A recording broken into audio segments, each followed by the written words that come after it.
You're listening to the Fierce Fatty Podcast, episode 85. I'm non-binary. How learning fatphobia got me here. Let's do it.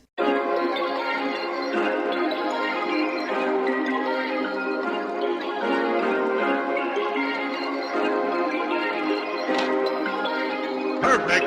I'm Victoria Wellesby, TEDx speaker, best-selling author and fat activist.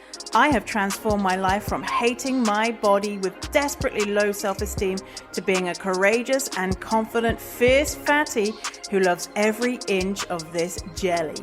Society teaches us living in a fat body is bad, but what if we spent less time, money, and energy on the pursuit of thinness and instead focused on the things that actually matter, like if pineapple on pizza should be outlawed, or if the mullet was the greatest haircut of the 20th century. So, how do you stop negative beliefs about your fat body controlling your life? It's the Fierce Fatty Podcast. Let's begin.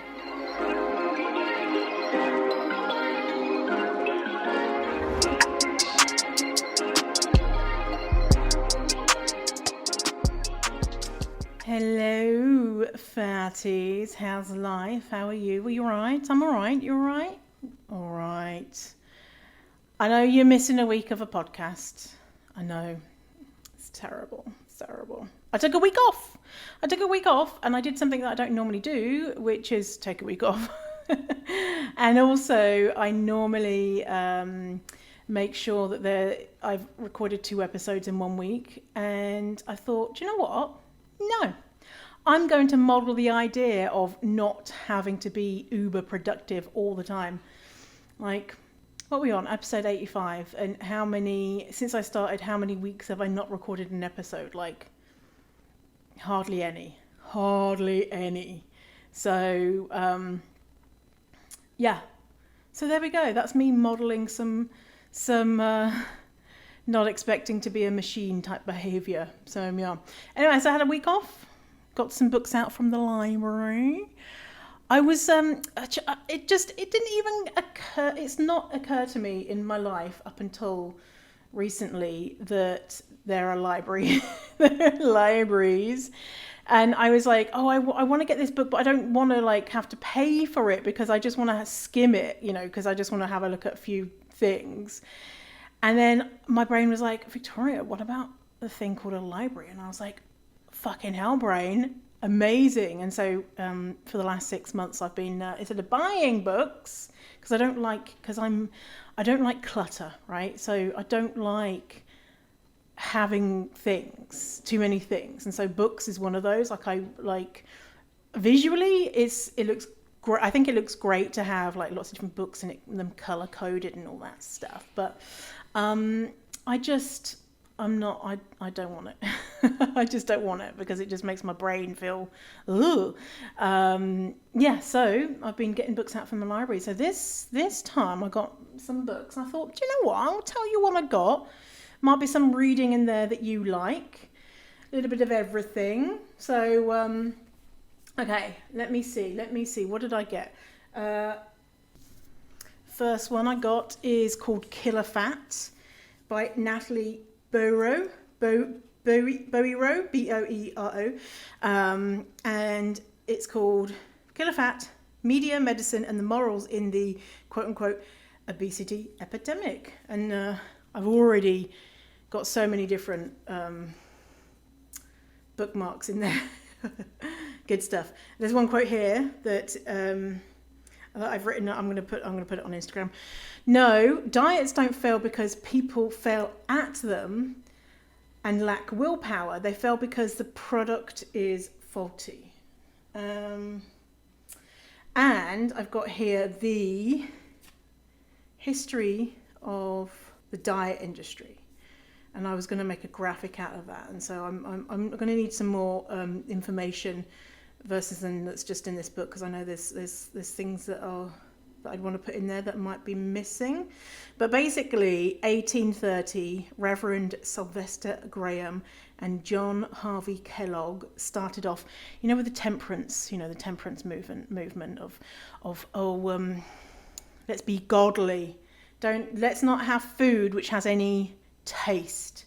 Let's not masturbate. Let's not have any fun, and then we'll be good people. Yeah. But obviously, the ideas behind dieting started before that, but that's when things kicked off with like formal ideas about what you should and shouldn't eat. So that's the first one. The next one is Kimberly Dark, Fat, Pretty, and Soon to be Dead. I think Kimberly Dark doesn't get enough love in the fat positive community, and talking about being old, I think, is really important. I've not started that one yet. Next is Anne Rule, The Stranger Beside Me. This is not anything to do with fat positivity or anything. The shocking inside story of serial killer Ted Bundy. I'm not really interested in Ted Bundy, but I was looking at like good books to read, and it said that this was a good book, and so I thought, start reading it. And I started reading this one. I'm already and 6 of the way through in a couple of days because it's good. So next one I got is called Stolen Lives. 20 Years in a Desert Jail by Malika Ufkir. And so basically this person spent 20 years in a desert jail. And that's her story. Next I got Memory Palace by Mira Bartok. And I actually started reading this first. I got about a third of the way through and I stopped reading it because I didn't like it. Just because it wasn't entertaining enough. It's not a page turner for me, but it's on like loads of different lists of like great books. It's a story it's a memoir, and it's about a woman who stopped contact with her mother, and her mother has a mental illness. I can't remember which one. And that's the reason, because that she couldn't get her into treatment or whatever. Schizophrenia. Yeah. Anyway, so I thought, oh yeah, that sounds really good. But then it's a lot about plants and shit. And I don't know anything about plants and bushes and names of things like that. And so it's very hard for me to visualize when it's like, oh, I was in my garden as a kid and there was a elm tree. And I'm like, don't know. Finally, the next one I got is The Yellow House by Sarah M. Broom. And this is a memoir about growing up in a house and growing up in East New Orleans and Hurricane Katrina destroying the family home. So yeah, some of them I started reading, some of them not. So yeah, some book recommendations. And here's another recommendation for you. This is gonna make you happy. So I miss. I've been back in Canada now for 6 months.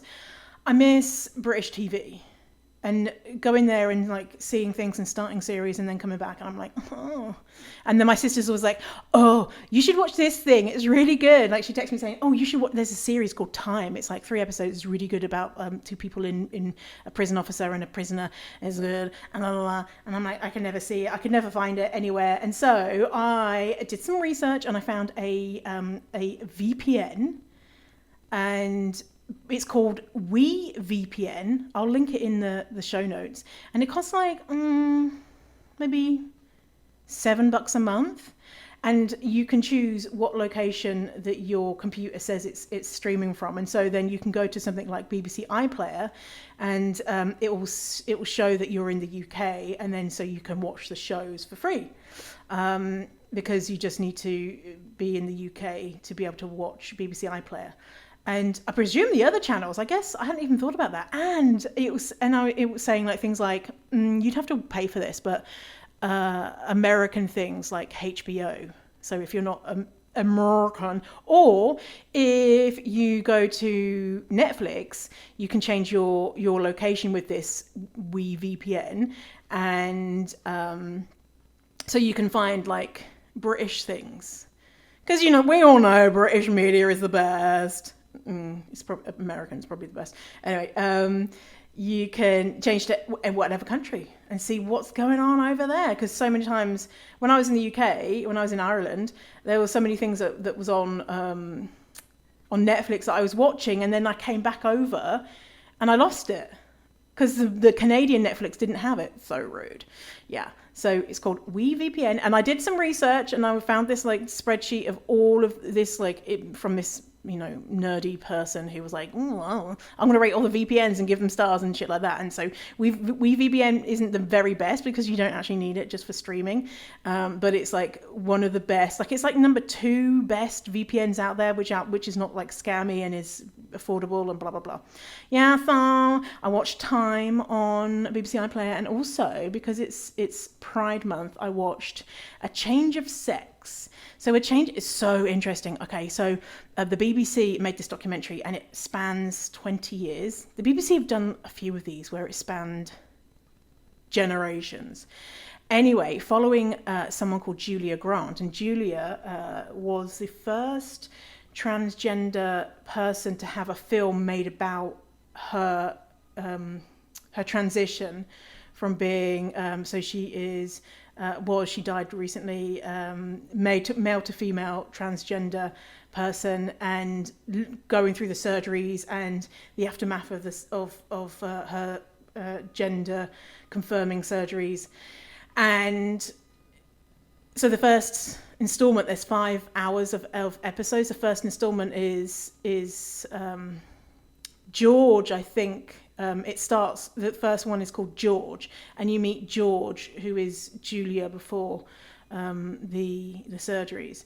And so we get to see her daily life and all that type of stuff, and then moving through that.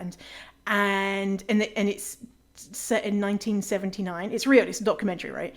And I'm just like flabbergasted at 2 things. How much of a trailblazer Julia was. I mean, it's hard to be trans in 2021, never mind 1979. And obviously there was trans people before that as well. And to have it on TV, and there was pictures of her naked on TV too, so exposing. And also flabbergasted by the doctor, one of the psychologists. So she had to see a psychologist for a year and live as a woman for a year.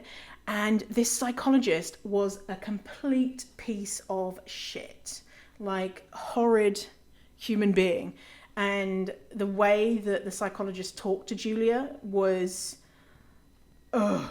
And I was like, I Googled it afterwards. I was like, who is this? Who is this person? And then apparently the character of that psychologist was so out there that someone has based a character in some comedy thing on them, because the doctor was so awful. And I just think, oh. And it's not, how much better is it nowadays? Probably not much.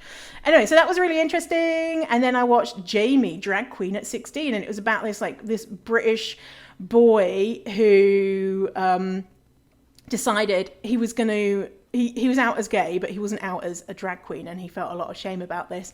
And so he decided he was going to go to his high school prom dressed in drag, and the story of that. And it's just so fucking feel good. It's a documentary. It's been made into a musical and a film. The story was that kind of heartwarming. And there's a scene in there, if you go watch it, you'll know the scene, but they have some sort of upset, and the family friend comes around, and she says, "Oh, it really boils my piss," and her rant is really funny. So yes. That's good. So some tips for you there to get some free stuff in your life. The library, VPN. I guess you have to pay for the VPN. Yeah. But hey, listen, I made a mistake. I want to tell you about it. I made a big mistake in my life, and it's because I forgot about this, and so I want to tell you about it. So if you have forgotten, or you've never experienced this, you don't make the same mistake that I did. So my mistake was that I shaved my arsehole. I haven't done that in so long. And I don't know what possessed me. What the fuck my brain was thinking. Because I know what happens is a day or two later, when the hair from your bum hole starts growing back in, it's really, really fucking itchy. So itchy. It's the worst thing that's ever happened to me in my life. And I had forgotten, like, I don't know if I had forgotten or if I had blocked it out, and why the fuck I decided I needed to shave my arsehole. Ain't no one seen my arsehole. No one is, I'm not even seeing my arsehole. So why the fuck did I feel the need to shave it? And I'm generally not that hairy anyway, and so why did I need to shave the 17 hairs that are in my bum cheek? Like, why did I do this? And the day later I was like, oh fuck, why I regret this. I need to share this as a PSA so other people don't go through the same thing. I don't know. I don't know if waxing your asshole has the same effect. I presume it doesn't, because I presume that the hairs that emerge after the waxing will be more gentle, whereas with the shaving, they're kind of cut off and they're like spears digging into the other side of your asshole. So yeah, if you were thinking about it, or if you've never done it before and you forgot that it causes an itchy bum hole, then here's my reminder. And if you're thinking about doing it, just don't. You'll be fine. Your bum hole is fine as it is. And maybe if you want to wax it, maybe that. Maybe this is a unique experience to me. Maybe I'm sharing this right now, and people are like, I shave my asshole every single day, and it's fine. I'm a asshole shaving fanatic, and I've never had any problems. And so maybe that's actually the reality of this. And so actually I'm changing my stance. Go out, do what you want with your asshole. I'm not the boss of you or your bumhole. End of PSA. So this episode is about me coming out as non-binary. So I came out yesterday. And I shared a post on the Instagrams, on the internet, and this is what it said. Oh, hey, I'm super excited to share an update about my gender. I am non-binary. My pronouns are they, them. Thank you to all the wonderful humans who have helped me understand this part of my identity, and to all the members of the LGBTQIA+ community who have paved the way so that people like me can be our authentic selves. I owe you everything. What does non-binary mean? In case you're not familiar with the term, this is what Wikipedia says. Non-binary or genderqueer is an umbrella term for gender identities that are neither male nor female, identities that are outside the gender binary. What does non-binary mean to me? I don't identify with the idea of being a woman. It makes me feel blah. Instead, I identify as being something else, something non-definable. I said to my therapist that I feel like my gender is like, quote, the stars. Not anything I can explain right now. How did I get here? Through Unlearning Fatphobia. I realized that I felt like I had to be a, quote, perfect woman to, quote, make up for the fact that I am fat. I know a lot of you can identify with that feeling. Through years of examining why I'm doing things or believing things or acting in certain ways, I was able to remove all the unhelpful beliefs and see what I really wanted, not what I thought I should be to please others. It feels great. So,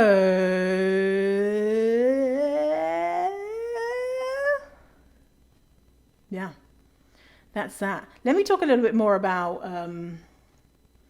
gender. And I'm not an expert, so I'm going to read from someone who is an expert.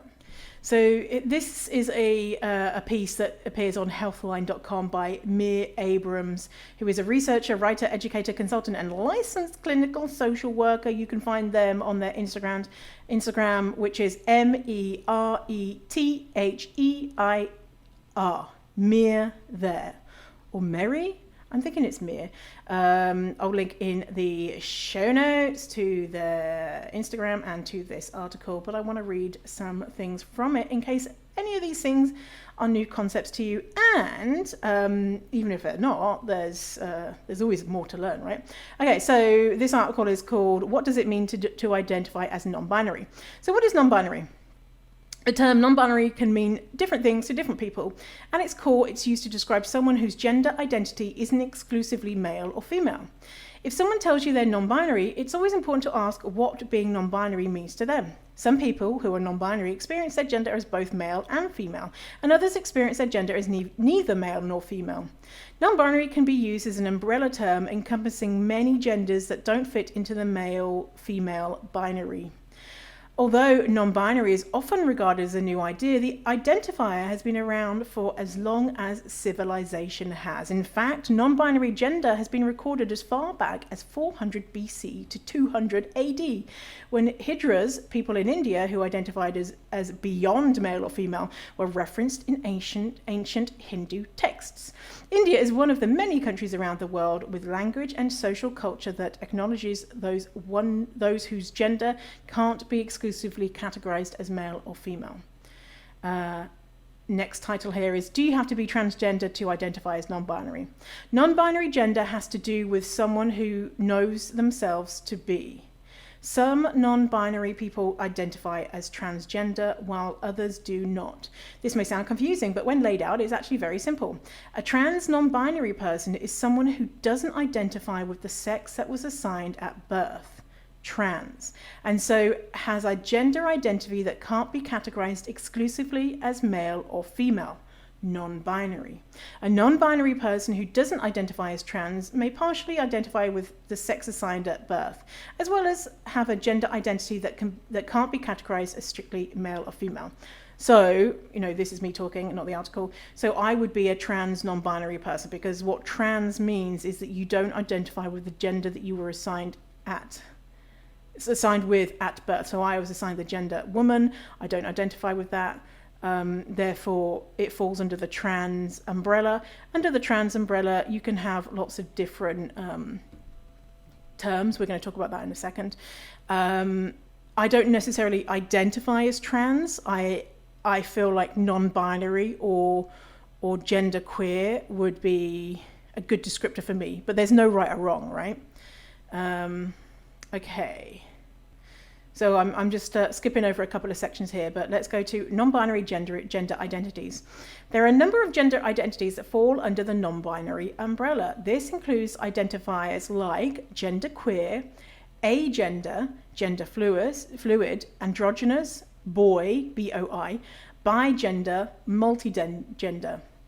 Demigender is another umbrella term for non-binary gender identities. In many cases, demigender is used when someone feels a partial connection to a certain gender. For example, demi-girl, demi-boy, or demi-fluid. Although there are definitions available for each of these terms, many overlap or have nuanced differences.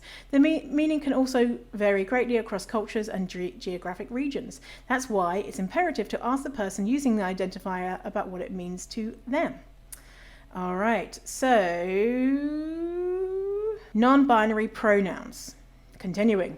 We live in a world where nearly everywhere a person goes, they're gendered. It's all too common for groups of people to be referred as ladies and gentlemen or guys and gals when the person speaking has no real knowledge about the gender identities of those they're referring to. For many non-binary people, pronouns are more than just how they want to be addressed. They've become a powerful way to assert an aspect of their gender that's often unseen or aligned with others' assumptions. Because of this, pronouns have the power to either affirm or invalidate a non-binary person's existence. Some non-binary people use binary pronouns such as she, her, hers, or he, him, his. Others use gender-neutral pronouns such as they, them, theirs, sie, her, his, or sie, ze, zers.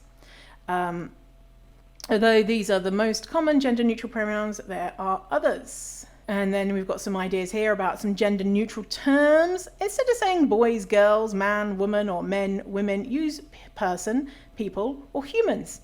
Instead of ladies and gentlemen, use folks. Instead of daughter or son, use child. Instead of sister or brother, use sibling. Instead of niece and nephew, use nibbling. Instead of mother and father, use parent. Husband and wife, use partner or spouse. Grandmother and grandfather, use grandparent. The gender-neutral word for aunt or uncle is pibbling. So nibbling is niece or nephew. Aunt or uncle is pibbling with a P, P-I-B-L-I-N-G. So it's parent's sibling. And then there's more resources in this article. I think this article is really good. So there's kind of like an overview of non-binary. So for me, coming to this identity started with unlearning fatphobia. And the idea that because I was fatphobic, I believed that being fat was a bad thing. I felt like I had to be hyper feminine, and your gender expression, so whether you're feminine or masculine or androgynous, that's not what gender is, but it's connected and kind of tied in. Not always, but as you can see with topics, it's kind of like can be very nuanced. Anyway, so I felt like I had to be feminine, which included being a woman. And yeah, being feminine doesn't mean that you're a woman, but I felt like that I had to be the best, sexiest, gold star, A+, binary woman. Like, no doubt about it. This is a hyper feminine woman, right? I had long hair, and I would wear, when I went to work, I would always wear dresses and high heels, or even if, and again, this is not gender, the way that you express yourself, but the idea that I had to, even I would be wearing like high heels and dresses, even if I was like trouncing through, like going on long walks and trouncing through mud and like shit like that, like, because I wanted to make up for this terrible flaw that I perceived, which was fatness. And so I couldn't not be the best woman, because then that would be another reason why I was not attractive to men. I wanted men to be like, oh, well, she's fat, but at least she's like got long curly hair and makeup and high heels and dresses and la la la la la, all that type of shit. So unlearning that fatphobia helped me start questioning things of why is it that I'm doing this or wearing this or saying this or behaving like this? Is it because I just like it? Which is a lot of the case, yes. So for example, wearing lipstick. I love a fucking bit of lipstick. And lipstick is not, again, that's not what gender is, but how I express myself, is that something that I enjoy? Or is it I'm doing it because I want men to think, oh yeah, she's hot, So I started exploring these ideas, and I kind of came to the conclusion that something was off, like something wasn't clicking or wasn't right. And so I thought, oh, maybe I'm pansexual. So pansexual is, Wikipedia says, not limited in sexual choice with regard to biological sex, gender, or gender identity. So pansexual is basically you want to date or have sex with or are attracted to any gender. So it's kind of acknowledging that there are more than two genders, or it could be also seen as bisexual. That could be another word. So I was like, maybe I'm pansexual. And so I started making my preference on dating apps to be men and women. And then when I would see feminine, people come up, I'd be like, no, that's not what it is. No, that's not what it is. And so I couldn't put my finger on it. I was like, it's not that I'm pansexual. Although I don't know if I'm not pansexual. I think I'm attracted to masculine people. I don't really care what genitals someone has. So I probably am pansexual. But that's more exploring for another time. Anyway, so being in Ireland, there was a lot of gendered language that I would see from official sources. And so whenever, like if you got a letter from the bank, it would say Ms. or Mr. They would always if they didn't address you as Miss Victoria, it would be dear sir / madam. Fuck off. Fucking rude. Anyway, and so whenever I got a letter and it said Miss or Ms on it, I was like, ugh, gross. And I thought, oh, it's because the reason why I don't like that is because I don't like the fact that they presumed my gender, and I don't like the fact that they are putting a gender on there. Like, why are they doing that? And so I thought that that's what it was, but that it wasn't that. And it was that too, but it was that and something else. So I kept on thinking about it. So this is like maybe a year, probably more. Couple of years. Yeah, I'd say a couple of years. A couple of years of me thinking about it. So in January this year, so January was 6 months ago, I had a business meeting, and at the end, the host of the meeting said to me and the other person in the meeting, bye ladies, and, signed off. And as I looked at my computer screen and, we signed out of that Zoom meeting, and that bye ladies ringing in my ears, and I was just like, ugh. It just felt bad and yuck, and like it would be like if someone said, say if Mary was in the meeting with me, if they said bye Mary and bye Graham, and I'd be like, well, my name's not Graham. Well, it's like that, but not just that you got your name wrong, but just, and this person knows me, right? So they know the thought of them perceiving me as a woman, and I've known this person for a few years, but the thought of them perceiving me as a woman, I was like, and I started noticing whenever anyone said anything kind of perceiving me as a woman, it just really didn't feel good. And I noticed the more and more that I haven't had a boyfriend, a partner, the more that I felt free to dress more masculine. And so for the last couple of years, I've been wearing a lot of trousers and jeans and tops, and obviously I shaved my head and things like that, and it just felt more aligned with who I am. And the thought of getting a cis male partner, the idea of that making me feel anxious about having to perform as a woman, perform as this idea of perform being something that I'm not.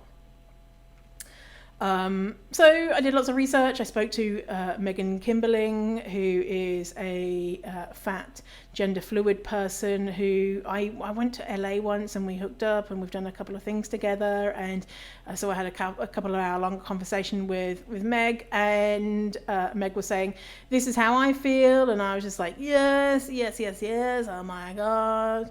And then I did a lot of trying things out. So I started quietly trying things out to see how they felt. So maybe 3 months ago, I changed my pronouns on Instagram to be she, hers, to see how that felt. Like, did that feel like it was aligned with how I was feeling about my gender?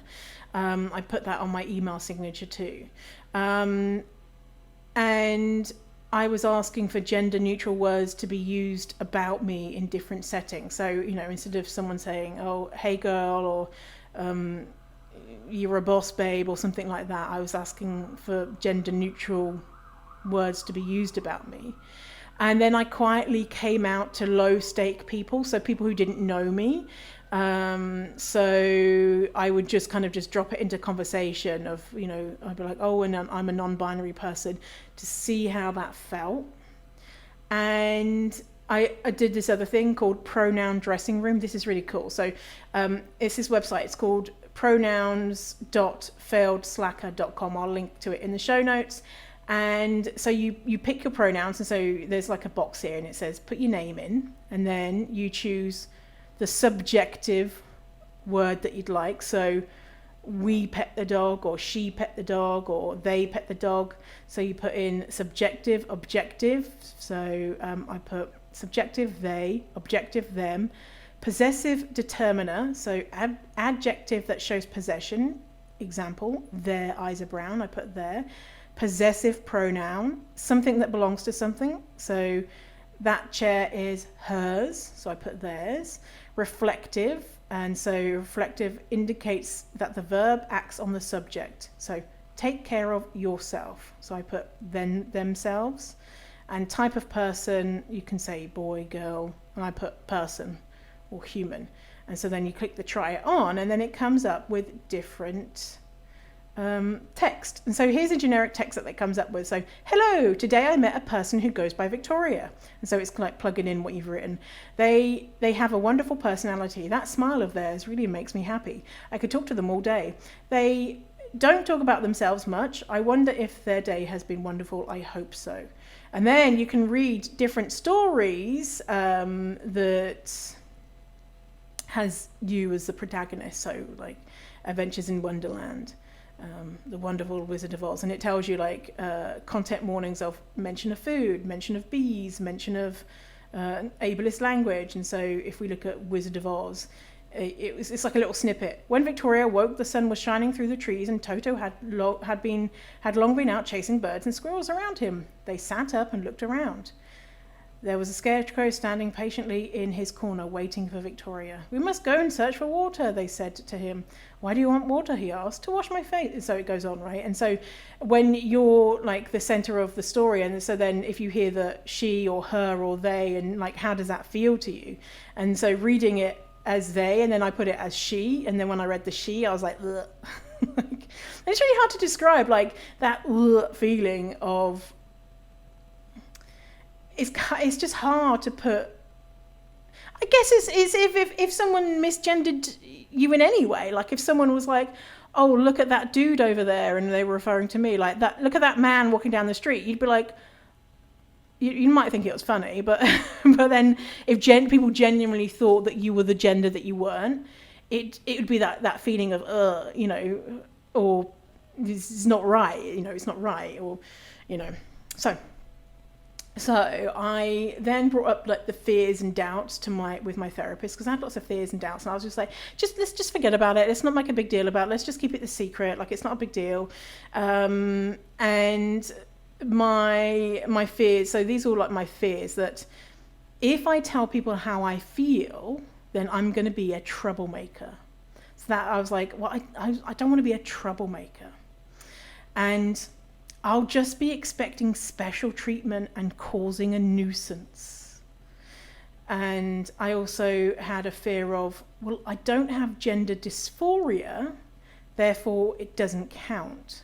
So gender dysphoria, in case you're unfamiliar with that term, psychiatry.org says, gender dysphoria, a concept designated in the DSM-5 as clinically significant distress or impairment related to a strong desire to be of another gender, which may include desire to change primary or secondary sex characteristics. Not all transgender or gender diverse people experience dysphoria. Another fear is I don't want to annoy people. And so I was like, I don't want to be a nuisance. I don't want people to have to feel like they have to offer me special treatment, or I just want to stay small, basically. And all of these fears come down to not wanting to step into who I am and take up space and set boundaries, which is all of this work that we're doing with fatphobia is the same stuff of not wanting to take up too much space, literally and metaphorically, and figuratively, and not wanting to, be a nuisance or stand up to people, or, set boundaries with love. And because for whatever reason you feel like it's too much, you're too much, I'm too much, So, yeah. So I spoke about my therapist. I spoke to my therapist about that type of stuff, and therapy is great, obviously, and asking me questions of like, if someone else said that they were non-binary, would you feel like they were a nuisance? And I'm like, no. Would you feel like they were expecting special treatment? And I was just like, well, it's pretty basic stuff of your gender, so no. Would you think that they were a troublemaker? No. I would feel like they were, very generously sharing a part of who they are, which is potentially scary, and that they trust me with that, and I think it would be a good thing. And so then why does that not also apply to me? Oh, it does apply to me. Oh, it's okay that I'm non-binary, and it's okay to tell people as well. So I officially came out to the public yesterday. I came out like last week to my family and friends. And so I've only got like a week's worth of data and information on this, but I have feelings about like the good and bad about coming out, and so I wanted to share those. And so the good, some of the good is I liked it when people celebrated me and they were like, congratulations, and this is a good thing, and told me that they loved me and thought it was cool and whatever. So I liked that. I liked being welcomed into the non-binary community. So you might see non-binary written as NB for non-binary, or ENBY, which is NB written out, so NB. So being welcomed into the NB community and feeling belonging there. I didn't like it when people said, it's going to be so hard to remember to be gender neutral now. Because I really didn't like that, because that was kind of prodding at my, I'm a troublemaker, I'm a nuisance, I'm asking for special treatment. And so when someone said it's going to be so hard, I know they're talking about themselves, and they're saying it's going to be hard because it probably will be somewhat difficult to change how you view someone and change your language. And I feel like it's a bit of, I'm going to try my best, but know that I'm a human being and I'll probably fuck up. And so I'm kind of planting the seed that I might fuck up, and that doesn't mean that I don't respect you. But it kind of like comes across to me of my brain is saying, they just think that you're so annoying and a troublemaker. So I didn't really like that. I didn't like when one of my family members said, I don't care. I don't want to know more about it. I'm too old for this. But you can do what you want. I don't care. And they were saying it as I don't care, as in it doesn't make a difference about how I feel about you. But it left me feeling like they don't care about me, or they don't think that I'm important. And then that's not the reality. I don't think that's the truth. And so when I said, because they're an older person, I said, do you want me to send you any information on it? Because they're like, they don't understand. They said, I don't understand what this means. And so I said, I explained it, and I said, do you want me to send you like a nice easy article to read? And they said, no, I'm not interested. And so that kind of left me just not feeling good about it. Like, yeah. And they didn't say like, I don't care, like, shut up. But a part of my brain heard like, I don't care, shut up, go away, you're not important. And I totally understand how this person is saying, I don't care because I love you regardless. But the I don't care kind of came across differently in my brain. And my brain is this is brand new to me, right? And it's brand new to other people. So I'm probably a lot more delicate or sensitive about things. And as I continue being who I am, then it'll probably hit differently, right?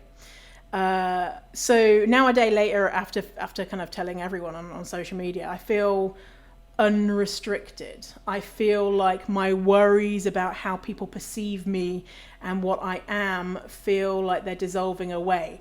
And specifically, what cis men think about me. I'm not a woman, so why do you expect me to be a woman? And I think that was a big thing for me of wanting to be a woman for cis men, so that they could consume me, and it felt really, even if you are a woman and identify as a woman, that would feel like ugh, anyway. But then it's like putting on this act of if that's not really who I am. So a little tip, something, because I've been working on removing gendered language for the last couple of years, and it's a process, right? If you have used a lot of gendered language, and some people are more than others, you have to unlearn it, right? And so a little thing that I have been doing is never presuming someone's gender. So even if they look like a woman or they look like a man, actually, really, we don't know, because being non-binary doesn't have a look, right? Being non-binary doesn't mean someone is androgynous. Someone could be non-binary and be hyper feminine.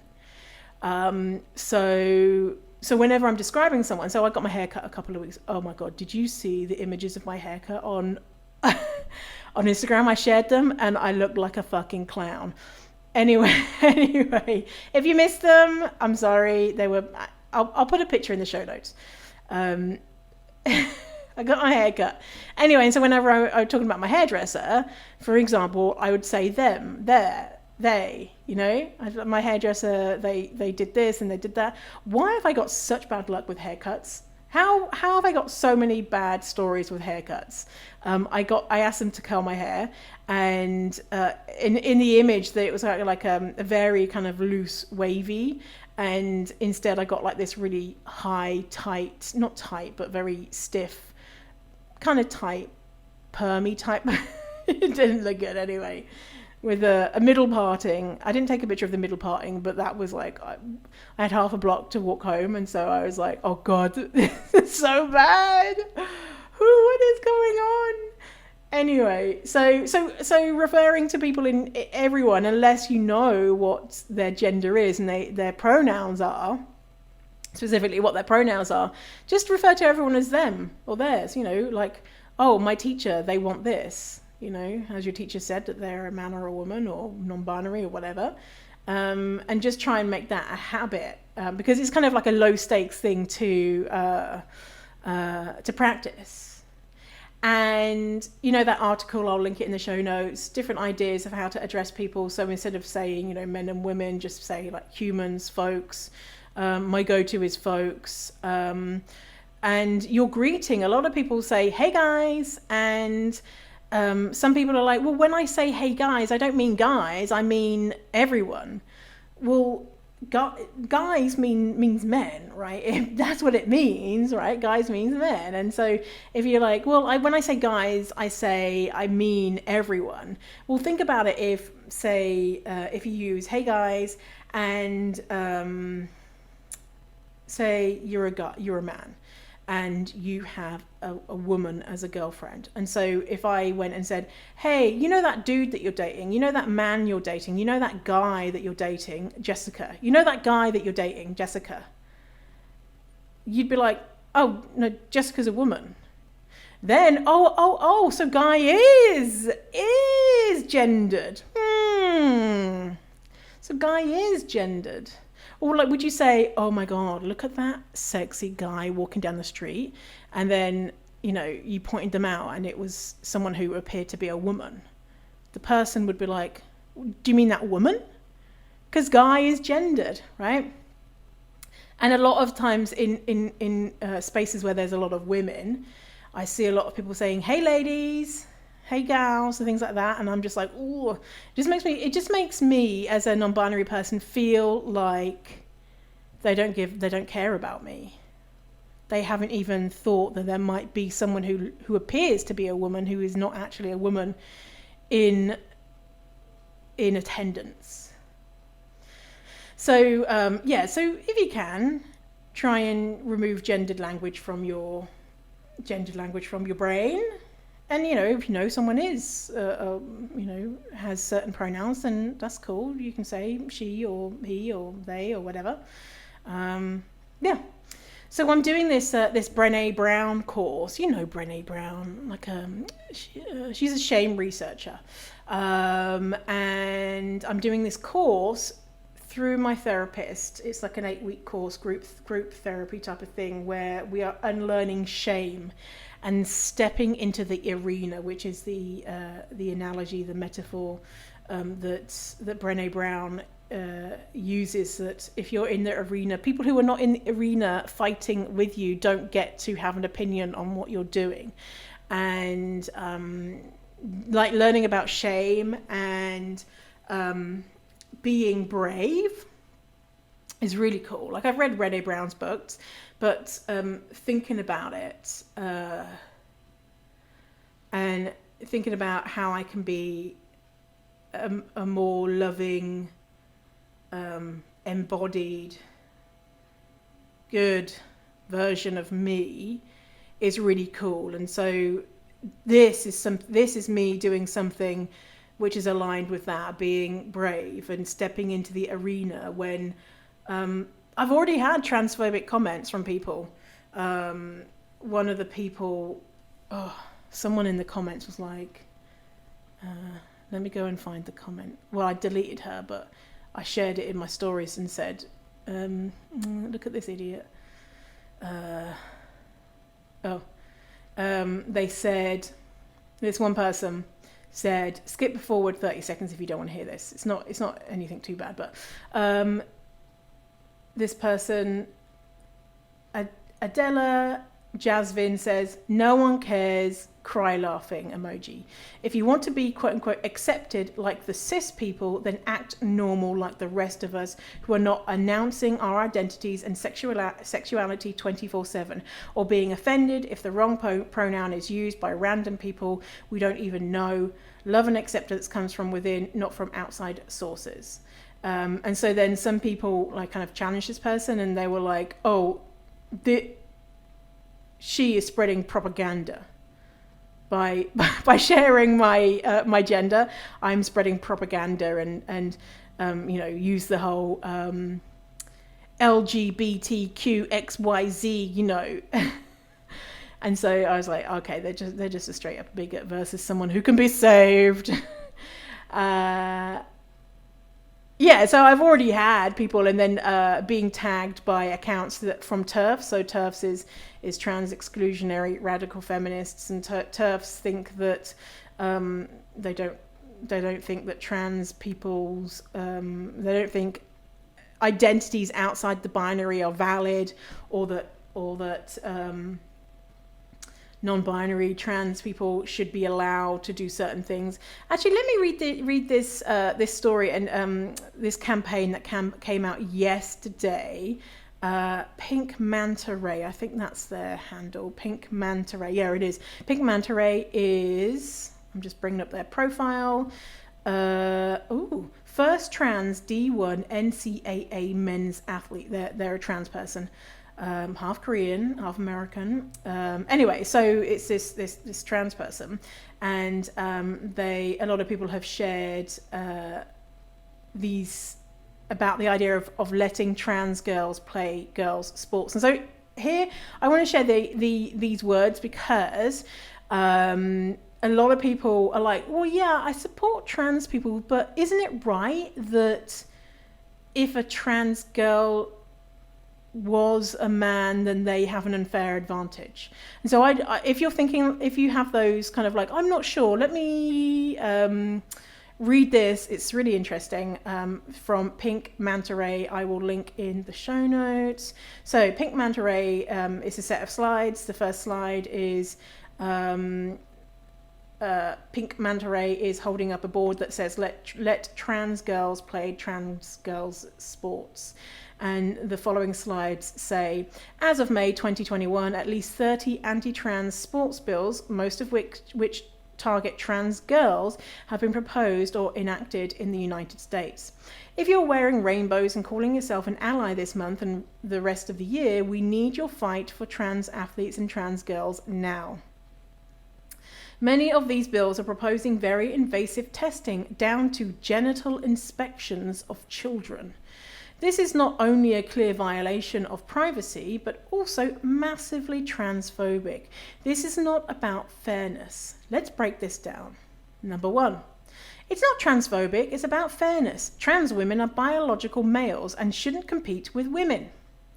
We'll start with language. If you claim that you're not transphobic, then you will use the most respectful terminology and call trans women what they are, women. Calling them, quote, biological males is not only potentially inaccurate, Biological sex is not that simple, but also transphobic. If you need to differentiate trans and cis women, say that. Trans and cis women. If you need to talk about folks with higher levels of testosterone, say that. If you need to talk about reproductive biology, say that. Number 2, excluding trans girls protects girls' sport. In order to exclude trans girls, there must be a method of verifying if someone is trans.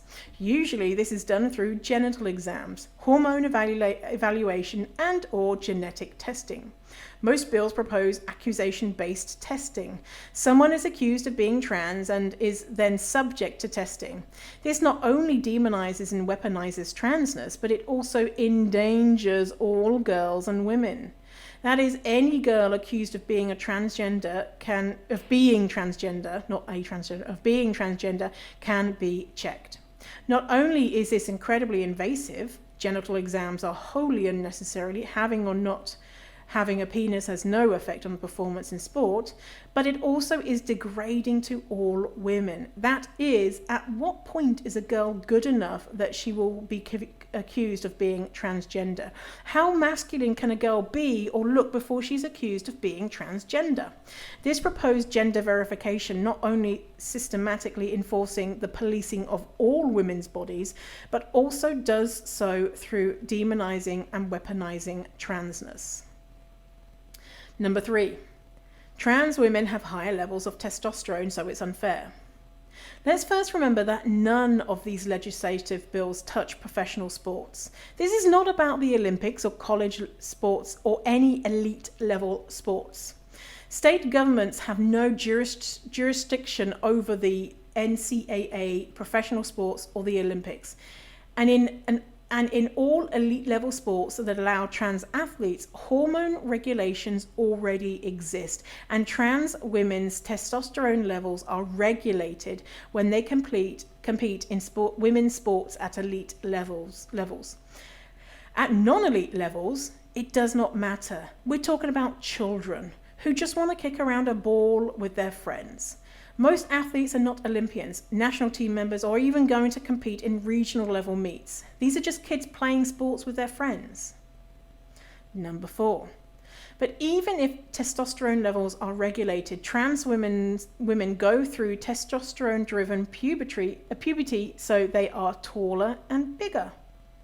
First, many trans girls take puberty hormone blockers and therefore have never experienced testosterone-driven puberty. And this argument is null. But what about those who have? Let's think about a 6'3" cisgender woman who plays basketball. People will say, damn, she was made for basketball. Now let's say there is a 6-foot trans woman. People will often immediately say that's unfair.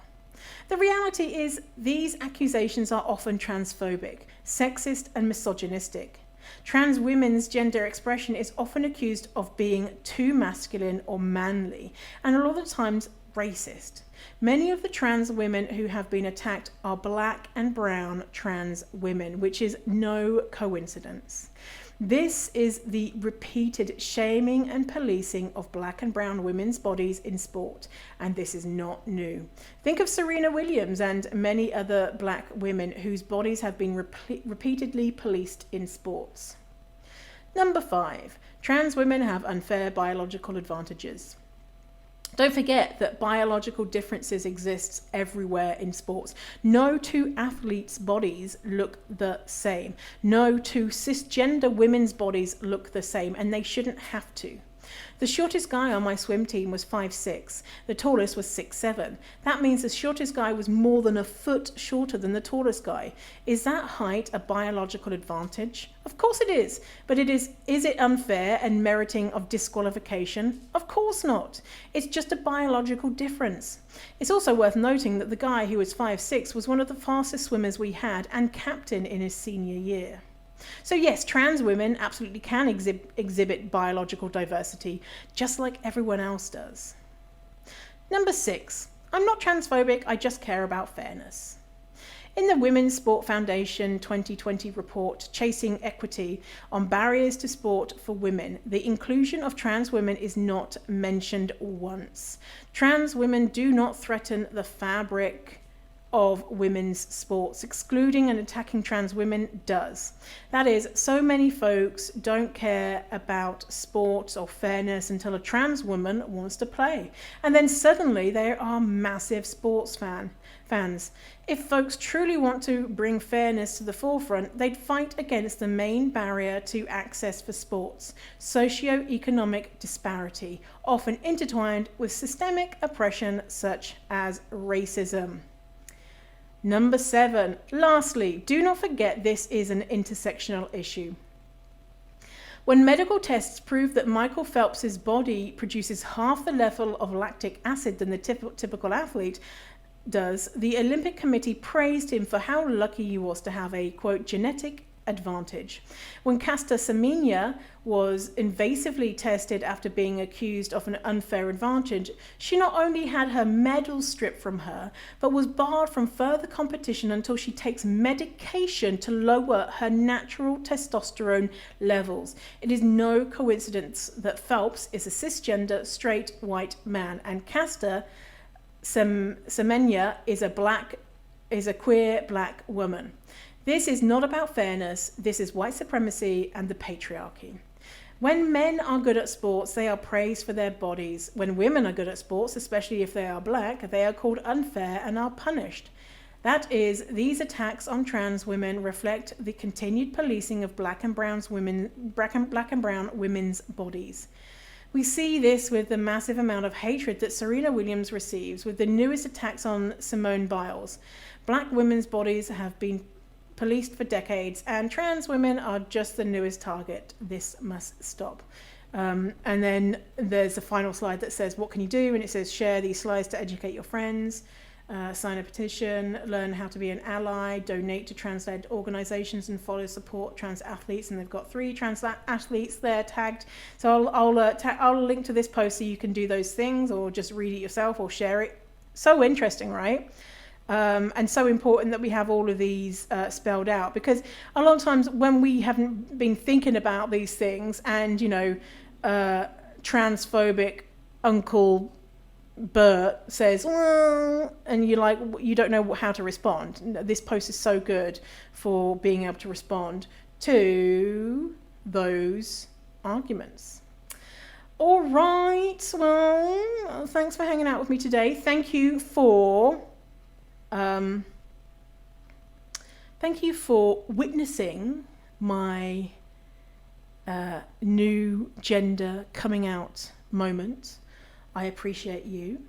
Thank you for being an ally to me, and as a fat person and as a non-binary person, and listen to this podcast and hanging out with me today. And I hope you have an amazing rest of your day. All right, see you later, crocodile. Thanks for listening to the episode. And if you feel ready to get serious about this work and want to know when the doors open to Fierce Fatty Academy, which is my signature program where I teach all about how to overcome your fatphobic beliefs and learn to love your fat body, then go to fiercefatty.com/waitlist. Again, that is fiercefatty.com/waitlist to get your name on the waitlist for when Fierce Fatty Academy, my signature program, opens.